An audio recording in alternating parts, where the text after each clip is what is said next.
Guys, so let's see the week 8 assignment 8 questions. So the first question here is, which of the following is a valid SDC command? SDC means synopsis design constraints.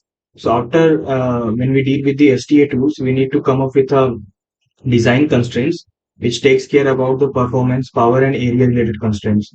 So this create clock, as you know, it will give you the primary clock for the flip flop, and the create generated clock will give you secondary clock, means derived version of the primary clock. So as you can see in lecture number 26, lecture number 26, when we deal with the deal with the constraint, output delay, output delay. Okay.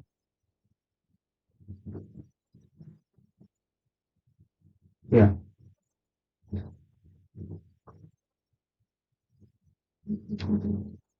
Hmm. So in lecture number 25, if you see, two types of clocks are discussed in this week lecture by sir. As you can see, first clock was related to create clock. It will define the primary clock, and second one is the create generated clock, which define the derived version of the clock. Here you can see the clock divider circuit was being made using using this primary clock. So as you can see, only create clock and create generated clock. These are the only two kind of SDC commands related to the generation of the clock, primary or secondary generation. There is nothing called just generate clock. So option number A and C are correct here. Next, which of the following is the SDC command that instructs an STA tool to perform a setup and hold check at the output port? Okay, so at the output of, if you want to perform a setup and hold check, and the output, the command is set output delays. I mean, after the output port, as you can see, this my computer, this one, this my computer module, this is the only thing that is being taken into account by the STA tool, and the environment which is beyond the scope are the one which will give you some internal delays and external delays which are not taken into account. So for those purpose we need to give it uh, we have to give it explicitly. Okay, so in that case if you see, hmm, as you can see, output delays. So signal leaving a design must meet the setup and hold constraint of the flip-flop, and constraint to external flip-flop is met using what? Set output delays. Okay. For the output port, so this is the output port, as you can see. This is the output port, and the signal leaving the design must meet the setup and hold constraint of the flip-flop using this set output delays. Set output delays is explained here, right? So the correct option will be set output delays. Consider the following statements about timing-driven optimization. Okay, resizing involves replacing a standard cell with another standard cell with the same logic function, okay, and same number of inputs and outputs, but of smaller or larger area. Yeah, that is correct. Resizing does the same thing that's been explained here. Retiming involves changing logic circuit across a flip-flop, logic circuit element across a flip-flop. Yeah, that is also correct. Let me give you the example here. Like if you go to the last lecture, question number for of this week, then you will be able to see,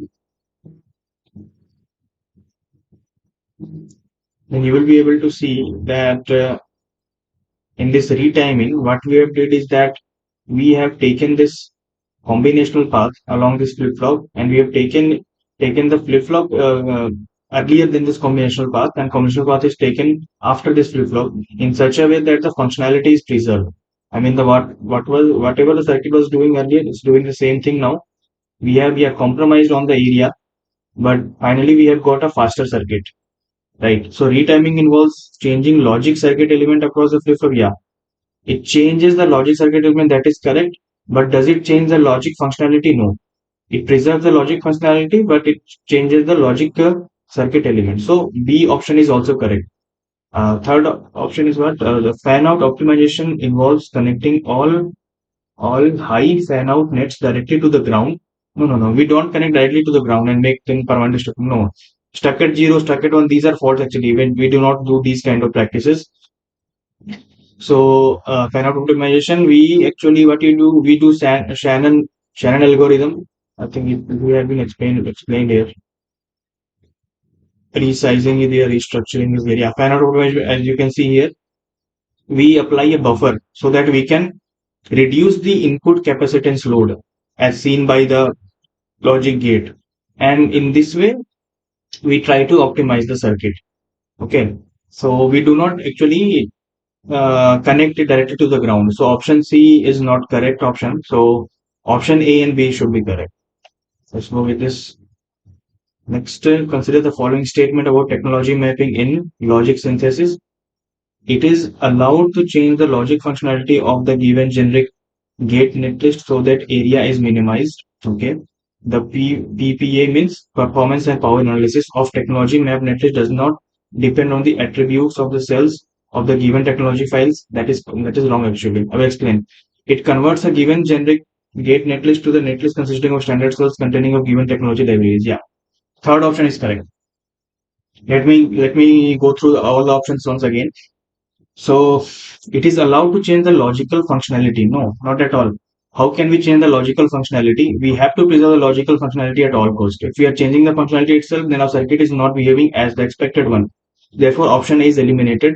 Option B, the PP of the technology map file does not depend on the attribute of the cell of the given technology libraries. That is also wrong actually. Why we use the technology library in the first place? Because we want to replace our generic gate that has been produced by the RTL tool with the standard cells, because for the standard cells we know how much area that cell is going to occupy, what will be the delay through that.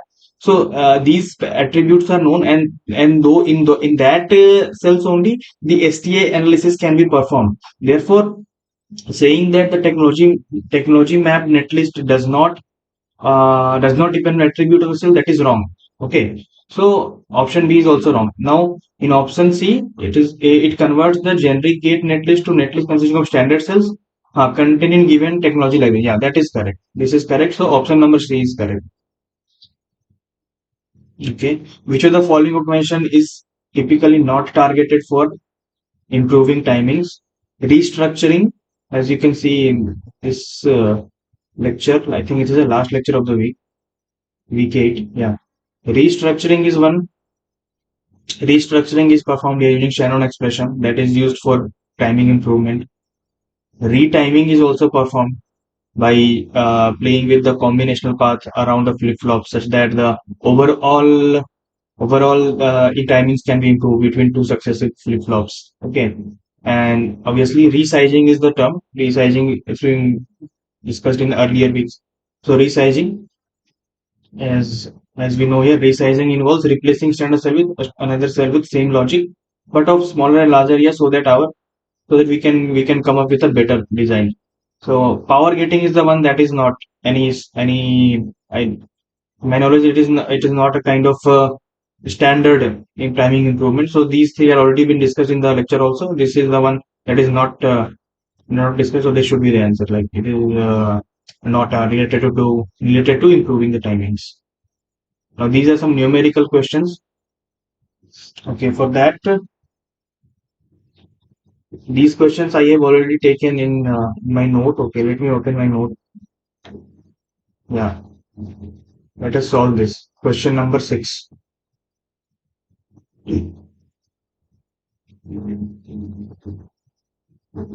What is the setup stack at the timing endpoint of flip-flop 1 D pin? F1D means flip-flop 1 D pin. So as you can see, the clock time period is 800. It means 800 picosecond.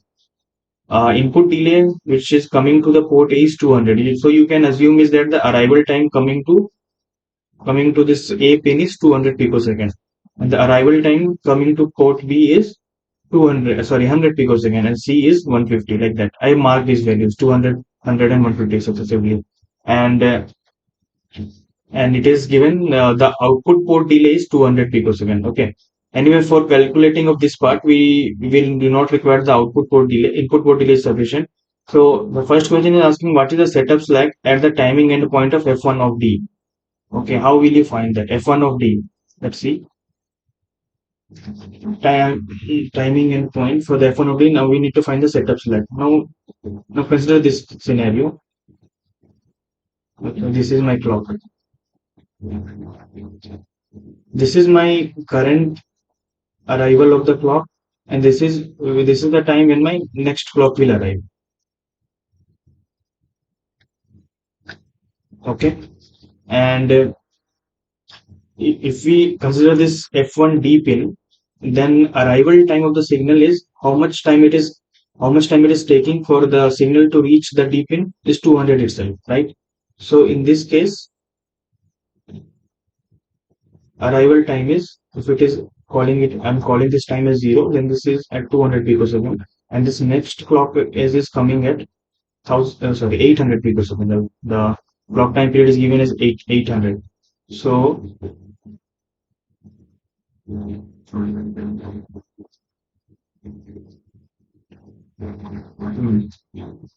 so it is, this is not visible. Let me have a different color. Okay. So my arrival time here is how much? 200 picosecond. So this is my next clock edge. This one is my current clock edge. Current clock edge is arrival time. And the next thing is required time we need to find so that setup calculation can perform. Now if you see required time. So required time is, next clock is 800 picosecond obviously. Required time is how much? Setup time is 40 picoseconds. So a required time should be 800 minus 40, right? So it will be 760. So arrival time is 760 picosecond. Now if setup slack is being asked, so setup slack will become required time minus arrival time. So what is required time? It is 760 picosecond and arrival time is 200. So it is 560 picoseconds. There is one option of 560 picoseconds, so we will go with this option, 560 picoseconds. Okay. And for the seventh question, for the question number 6, what is the hold slack at the timing endpoint of for F1 of D? Okay, fine. Now we need to do this thing for the hold scenario for the flip flop one. How will we do that? Okay, let's see here. So hold means when the clock edges arrive, then then from that time till how long we need to hold the value out so that the output is faithfully acquired. So I'm again giving the same diagram for the understanding purpose. If you see, let's give it. This is the current clock edge. Let me give it as current clock edge. This is the next clock edge. Next clock edge is coming at 800 picosecond. Current clock, say it is at 0. Now,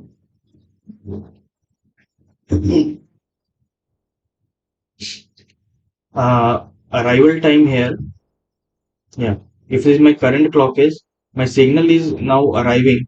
The stable value of A is arriving at 200, right? So it is arrival time in this case is 200 picosecond. But what is the sorry yeah, what is the whole time given here? The whole time given here is 10 picosecond only. Whole time given here is whole time given here is 10 picosecond only. It means that from the current edge it will take only 10 picosecond as per the design. It will take only 10 picosecond. This will be my required time. So this hold slack, it will be how much? It will be arrival time minus required time. So it will be 200 minus 10. So it will be 190 picosecond. So 190 picosecond was one option here. So we are going with this option 190 picosecond. Next is what is the worst lag for the setup at the timing endpoint for the port out? This port out they are asking. So I tried solving this. Let's go it through. Like input pin of the flip flop 1, that is getting that A pin, it is getting signal at 200 picosecond, for B 100 and C 50. Now D to Q, and yani clock to Q output, clock to Q delay is 50, so this pin will get output at 250, right? 200 plus 50. And here B is receiving, signal is arriving at 100 picosecond. Clock to Q output is 50. So this pin of the inverter is getting the signal at 150 picosecond. For the port C, at 150 picosecond, that the signal was coming, and clock to Q output is clock to Q delay is 50. So for this NAND gate, the signal is reaching here is 200. Now, the delay of the inverter is 100 picosecond. It means this NAND gate input, this NAND gate pin will have a stable, will have the value coming at 250 picosecond. Now delay of the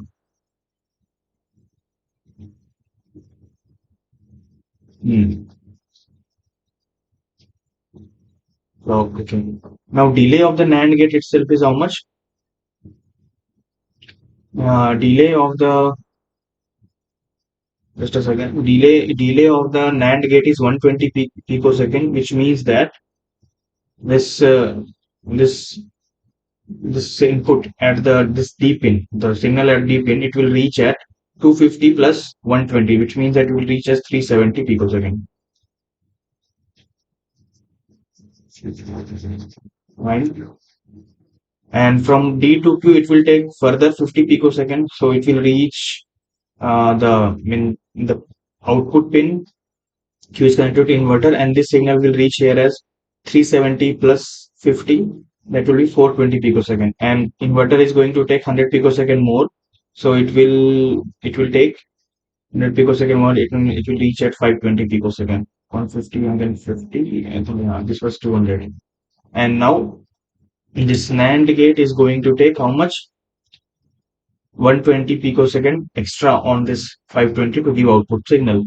So it will be 520 plus 120, which means 640. 640 picosecond is the time for which I am getting this signal at the output, output port. Now consider this. So guys, as you can see, we are getting the slack here is 120 picosecond, but no option is related to 120 picosecond. So let's do one more thing. We have if we assume this path and the signal which is reaching at this NAND gate, if we consider it to be constant, like its value is not changing, then in that case, the output will be depending on this path. And if we from flip flop 3, and if we see the signal is reaching it here at 200 picosecond, and the NAND delay will become 120, then it will become 320. So in that case, arrival time will become 320, and the required time is 760. So the next possible slack could be 760 minus 320, right? So it will be 440 picosecond. So 440 is also not given in this question. 430 is given. So what you can do, the slack which is nearest to 200 will become 240 only. Uh, that's what I'm not so sure about this question, but we have to consider this case, the one which is nearest to 120. So it could happen is suppose 640 is the time when I am getting this signal. Arrival time is 640 and required time is 760. But it may happen that due to some elements not changing its value, arrival time can come little early than 120, and then in that case we can get a slack of 250 picosecond. Anyway, I'm not very sure about this question, about the solution. If anyone of you have better approach, please let me know in the comment box, or in whatever way you can convey.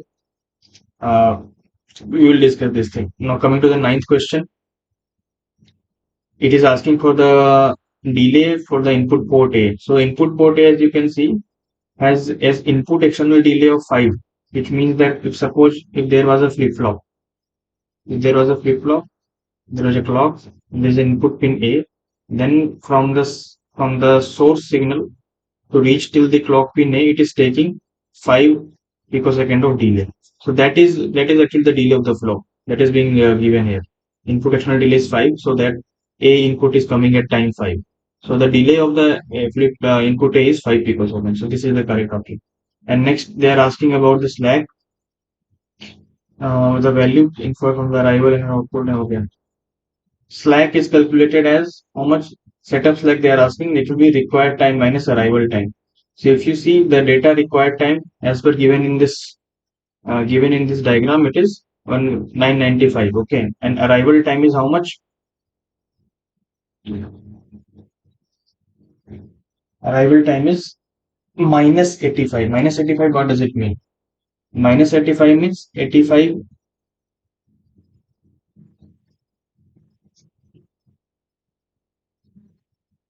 Data arrival time minus 85 means 85 picosecond earlier earlier than the required time. Okay.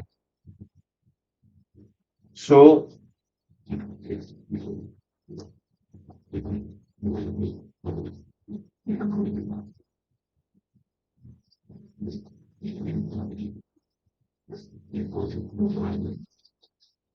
95 minus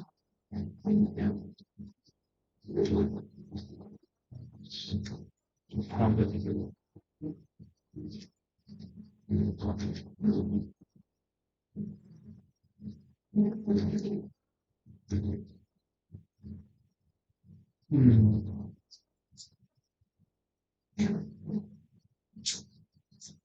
Okay.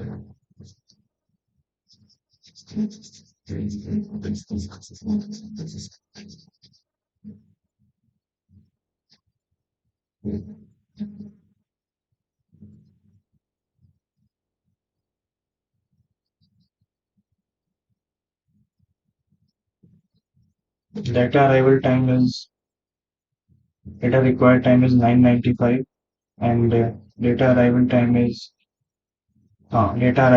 here. It is given as 85. So yeah, data required time is 995. Data arrival time is 85. So my slack will be required time minus arrival time. Time required time is 995. Arrival time is 85. Required time, data arrival time, right? 910.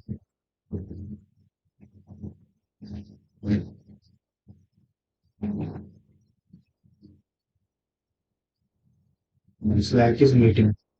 Now, what can we infer about the arrival at the output port? Okay, now they are asking about the arrival of the output port.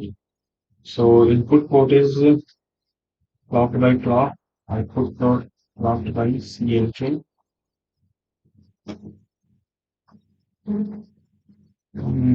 Okay, yeah, that's only why we are confusing this much. This output data is we are getting it as 85, right? So data arrival time is 85 only.